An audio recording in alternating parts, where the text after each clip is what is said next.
It's the deep, exhausted sigh you let out when you find the clean dish still covered in food. It's the quiet rage that builds when you have to re-explain a simple task for the 10th time. This isn't just a minor annoyance, it's a silent poison in our relationships. Most people will recognize the frustration, but they will fail to see the hidden pattern. 99% will miss the final chapter on breaking the cycle, and that is where the real freedom lies. The signal. Let's start with a scene. You've asked your partner to handle a simple, low-stakes task. Maybe it's loading the dishwasher, booking a flight for a trip you're both taking, or figuring out the instructions for a new piece of furniture. A little while later, you check in, and you're met with a helpless shrug. "I don't know how to do this," they might say. Or, "You're just so much better at this stuff than I am." Or, my personal favorite, "They've made such a mess of the task that it's now a bigger job for you to fix it than it would have been to just do it yourself in the first place." This, right here, is the signal. This is the moment that, if we could see it in slow motion, reveals a pattern so powerful and so destructive that it is quietly dismantling relationships everywhere. This is weaponized incompetence. It's the act, whether conscious or subconscious, of feigning inability or performing a task so poorly that you are never asked to do it again. It is a brilliant and often devastatingly effective strategy for avoiding responsibility. Now, it's crucial to understand that this is rarely a villainous, mustache-twirling plot. It's not usually a conscious, malicious decision. More often, it is a deeply learned behavior, a script that has been running since childhood. It's a pattern that gets reinforced over and over again, often by both people in the relationship. The person who uses it learns that helplessness is an effective tool for avoiding tasks they find boring, difficult, or simply beneath them. The person on the receiving end learns that it's faster, easier, and less confrontational in the short term to just sigh, roll their eyes, and do it themselves. The signal of incompetence is sent, and the signal of rescue is returned. And with that simple exchange, a toxic dance is established. The verbal cues are often disguised as compliments. "Oh, you're the expert on travel, I would just mess it up." Or, "Your standards are just so much higher, you do it perfectly." These statements seem flattering on the surface, but underneath, they are a powerful act of delegation by abdication. They are placing not just the task, but the entire weight of the standard onto the other person. The nonverbal cues are just as powerful. It's the confused look when faced with the settings on the washing machine. It's the overly dramatic sigh of frustration after only 30 seconds of trying. It's the physical act of handing the object, the tool, the phone, the instructions, back to the other person, a physical transfer of responsibility. These are not random acts of inability. They are highly effective, deeply ingrained signals designed to achieve a specific outcome, to be relieved of the burden. And while it may work in the short term, the long-term cost of this signal is the erosion of the two most important pillars of a partnership: respect and trust. This pattern is a quiet crisis because it operates in the realm of the unspoken. It's hard to argue with someone who claims they're just not good at something. It can make you feel like you're being unreasonable, like you're the demanding one. But your feeling of frustration is valid. It's a legitimate response to an imbalance of power and responsibility. That feeling is your own internal alarm system telling you that the foundation of your partnership is being compromised. The first step to fixing the problem is to learn to see the signal for what it is, not a genuine reflection of inability, but a learned strategy of avoidance. It is a communication, and once you learn to decode it, you can begin to change the conversation entirely. Cognitive load. Here is the hidden reason this pattern is so destructive, the reason it is a primary driver of burnout and resentment, and the reason it is disproportionately affecting women. It is not about the dishwasher. It is never, ever about the dishwasher. It is about a concept that researchers call cognitive load. This is the invisible, unpaid, and utterly exhausting job of being the project manager for the entire household or relationship. It's the mental work of knowing what needs to be done, when it needs to be done, how it needs to be done, and then managing the people and processes involved. It is the thinking, the planning, the remembering, the delegating, and the worrying. It is a full-time job that happens entirely inside your head. When a partner engages in weaponized incompetence, they are not just offloading a single task. They are refusing to participate in the cognitive load. They are saying, I am willing to be a task doer, but only if you are the manager. This creates a dynamic that is not a partnership, but a hierarchy. It is a parent-child dynamic. The competent partner is forced into the role of the manager, the CEO of the household, and the incompetent partner takes on the role of the unreliable entry-level intern who needs constant supervision and can't be trusted with important projects. And this is an incredibly lonely and exhausting job to have in what is supposed to be a partnership of equals. Let's break down the components of this cognitive load. First, there is the identification of the task. The manager has to be the one to notice that the trash is full, that the bills are due, that a child's birthday is coming up. Second, there is the delegation. The manager has to interrupt their own train of thought to ask the intern to perform the task. Third, there is the training. The manager often has to explain in detail how to perform a task that they feel a capable adult should already know how to do. Fourth, there is the worry and follow-up. The manager has to hold the task in their own mind, wondering if it will get done, if it will be done correctly, and often has to check on the progress. Fifth, there is the execution or re-execution. If the intern performs the task poorly, the manager is now faced with the choice of either accepting a substandard outcome or, more likely, redoing the task themselves, adding to their own workload. This is the hidden labor. It is the constant low-grade hum of mental energy that is being expended just to keep the basic machinery of life running. It is a drain on your focus, your creativity, and your emotional reserves. And it is the primary reason why so many women are leaving relationships. They are not leaving because their partner won't do the dishes. They are leaving because they are exhausted from being the unpaid and unacknowledged CEO of a company they never wanted to run. They are leaving because they are looking for a true partner, not another person to manage.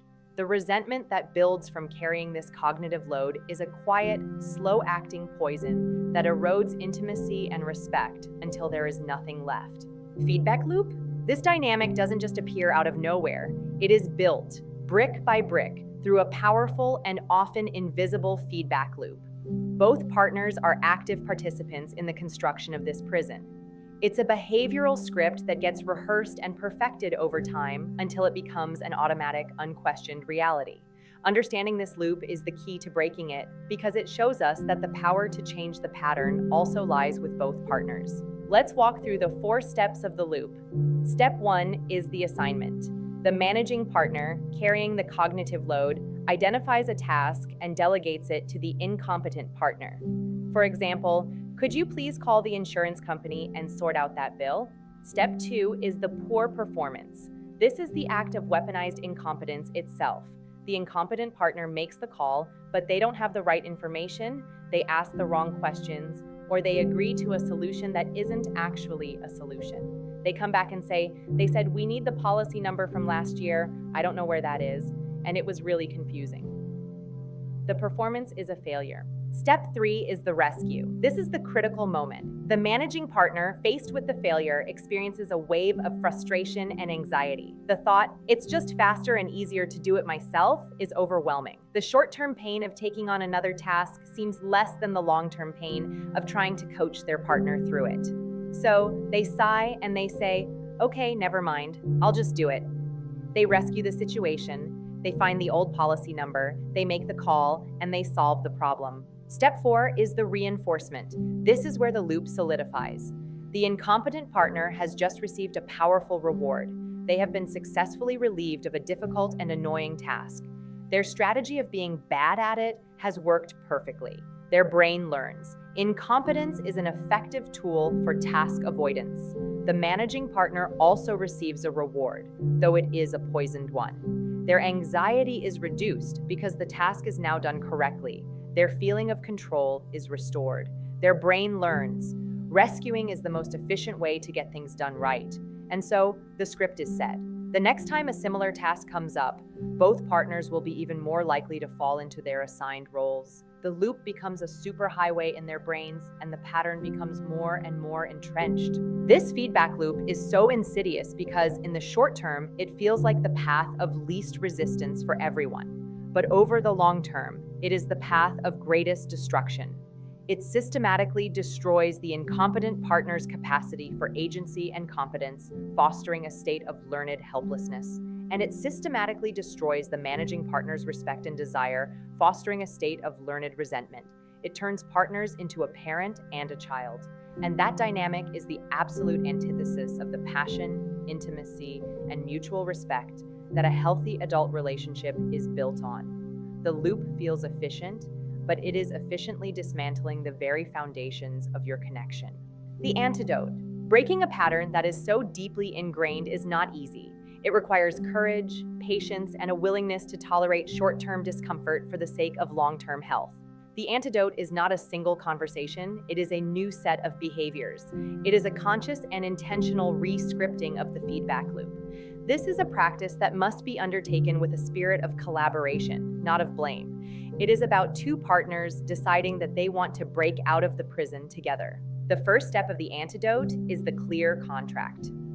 This is a conversation that happens outside of the moment of conflict. It is a calm, explicit discussion about the cognitive load. The managing partner needs to articulate, without anger or blame, the invisible work they have been doing. They can say, I need you to know that it's not just about doing the tasks, it's about the mental energy of managing our life that is burning me out. I need to not be the only project manager in this relationship. The goal is to agree that the old system is broken and that you are both committed to creating a new one based on shared ownership, not just task delegation. The second step is the full transfer. When a task is assigned, it must be a full and complete transfer of ownership. This is the most difficult step for the recovering managing partner. It means you are not just delegating the task, you are delegating the entire cognitive load associated with it. If the task is to plan a weekend trip, you do not provide a list of websites and suggestions. You say, you are in charge of planning the trip. That includes the research, the booking, the budget, and the itinerary. I trust you to handle it. You are transferring the entire project, not just a to-do item. The third and most crucial step is the allowance for failure. The recovering managing partner must be willing to let the other person fail. This is the only way for true learning and competence to develop. The flight might get booked for the wrong time. The dinner might get burned. The wrong kind of light bulb might be purchased. And you have to be okay with it. You must resist, with every fiber of your being, the urge to rescue. If you step in and fix the mistake, you have just completely undermined the entire process and reinforced the old loop. Failure is the tuition you both have to pay for the education in competence. It will be deeply uncomfortable, but it is the only way. The fourth step is the consequence and learning. When a failure happens, the person who had ownership of the task is also the one who has ownership of the consequence. If they booked the wrong flight, they are the one who has to spend an hour on the phone with the airline to fix it. This is not a punishment. It is a natural consequence that teaches responsibility. The recovering managing partner's role is not to say, I told you so, but to be supportive of the person while not rescuing them from the problem. You can say, wow, that sounds really frustrating. I'm sorry you have to deal with that. Let me know when you get it sorted out.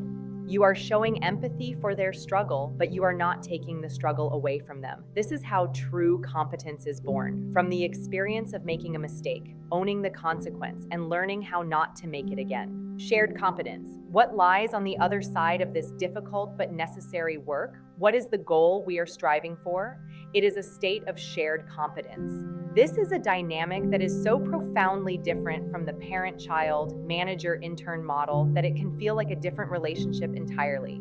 It is a partnership built on a foundation of mutual trust, mutual respect, and a shared sense of ownership for the life you are building together. Shared competence is not about a rigid 50-50 split of every single task. That is a transactional mindset. It is about a fluid and intuitive understanding that both partners are equally capable and equally responsible for the smooth running of your shared life. It is the end of the cognitive load being carried by one person. The mental to-do list is no longer stored in one person's brain, but is a shared resource. It is the feeling of having a true co-pilot, A partner who is not just a passenger in your life, but who has their hands on the controls with you, who knows the flight plan, and who can be trusted to take over if you need to rest. Imagine the sheer amount of mental and emotional energy that is liberated when you are no longer the sole project manager. The energy that was once consumed by worrying, reminding, and redoing is now available for other things. It is available for connection. It is available for intimacy. It is available for joy, for play, for pursuing shared dreams. The conversations shift from the tedious logistics of household management to the exciting possibilities of your life together. The resentment that was poisoning the well is replaced by a deep and abiding sense of gratitude and admiration for your partner's capabilities.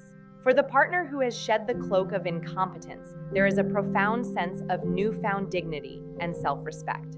They are no longer the fun one who can't be trusted with serious things. They are a capable, contributing, and essential member of the team. They discover a competence within themselves that they may have been denying for years. This builds a quiet, powerful confidence that is incredibly attractive. The dynamic shifts from one of imbalance and resentment to one of mutual empowerment. You are not just two people cohabitating and dividing chores. You are a team, a powerful and effective unit, moving through the world with a sense of shared purpose and a deep, unshakable trust in each other's abilities. This is the goal. This is the prize. It is a connection that is not just about love, but about a profound and functional respect. And it is a partnership that is truly built to last. Breaking the cycle. In the end, this journey is not about who is right and who is wrong. It is not about blame. It is about recognizing a dysfunctional pattern and making a courageous, conscious choice to create a new one. Weaponized incompetence is not a gendered trait. It is a human strategy. But because of deep-seated societal scripts and expectations, the cognitive load it creates has become a silent burden that is disproportionately crushing women, and they are finally, rightfully, saying no more. The truth is that a relationship cannot survive without mutual respect, and you cannot truly respect a partner whom you cannot trust to be a competent adult, and you cannot truly feel desire for a partner whom you feel you have to parent. The slow erosion of respect is the silent killer of intimacy. This is a call to a higher form of partnership. It is an invitation to move beyond the lazy, short-term comfort of old patterns and to do the brave work of building a relationship on a foundation of true equality. It requires the courage to have the uncomfortable conversation. It requires the patience to allow for a messy learning process. And it requires a deep and abiding belief that both you and your partner are capable of more. This is not just about saving your relationship. It is about building one that is actually worth saving. One where both partners can show up in their full, competent, and brilliant adult selves. And that is a partnership that is not just surviving, but thriving.